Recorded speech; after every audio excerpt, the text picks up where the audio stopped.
ochishda ko'rib chiqamiz. Agarda sizda Colbet dasturi bo'lmasa, bizning YouTube profilimizdan Telegram kanalimiz orqali kirib yuklab olsangiz bo'ladi. Colbet dasturiga kiramiz hamda bugun sizlar bilan 5 milliondan 10 million so'mgacha bonus beradigan promo kodimizni yozib ko'rsatib o'tamiz. Kirganimizdan keyin bizlarda so'ralyapti ikkita narsa: vxод и registratsiya. Vxод bu eski akkauntingiz, avval ochgan akkauntingiz bo'lsa, o'shanga kirish, registratsiya va hozir yangidan kirish.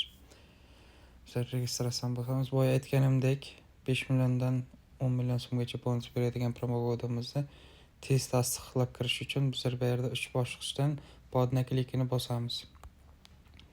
Podna klikini bosganimizdan keyin bu yerda so'raydi, qaysi davlatda turgan bo'lsangiz o'sha davlatni tanlaysiz. Masalan, O'zbekistonda bo'lsangiz O'zbekiston, Rossiya bo'lsangiz Rossiya shu tanlaysiz.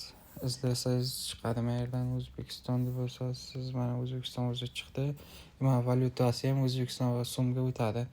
Bu yerda so'raydi boyagi aytgan bonusimda qaysi depozit qilganingizdan keyin qaysi o'yinlarda o'ynab bo'lgandan keyin olishingiz mumkin.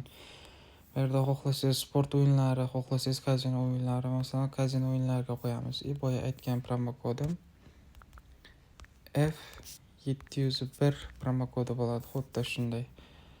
F701 promo kodini kirgizasiz, 5 million so'mdan 10 million so'mgacha bo'lgan bonuslarni qo'lga kiritsangiz bo'ladi. Bu yerda 18 yoshga yetganligingizni tasdiqlaysiz, registratsiyani bosamiz.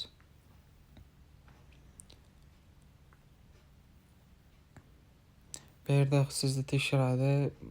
Masalan, bot saytlar ro'yxatdan o'tayotgan bo'lsa, men bu narsani bajara olmaydi. Agar odamda o'zi registratsiyadan o'tayotgan bo'lsa, bajaradi. Bizlardan so'rayapti avtomobil. Mana avtomobil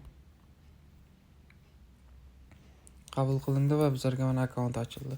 Bu yerda login bilan parol degan narsani skrinshot qilib olishingiz kerak bo'ladi. Agarda akkauntingizdan chiqib ketgan bo'lsangiz, udalti qilib qaytadan olsangiz, mana shu login bilan parolni yozib akkauntingizga qayta kirsak bo'ladi.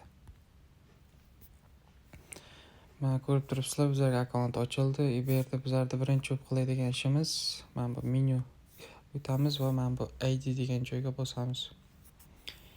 ID degan joyga bosganimizdan keyin mana yerda o'zi email nomer ulashimiz kerak. Bu aytganimdek, biz faqat podna kliki bilan tez tasdiqlab kirdik va endi bu yerda nomerni email bemalol olsak bo'ladi.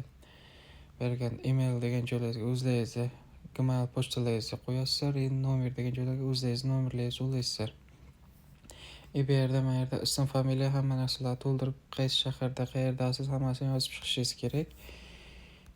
Запишите полный данныйlarni. Bu yerda esa yana qaytadan ism, familiya, tug'ilgan yilingiz,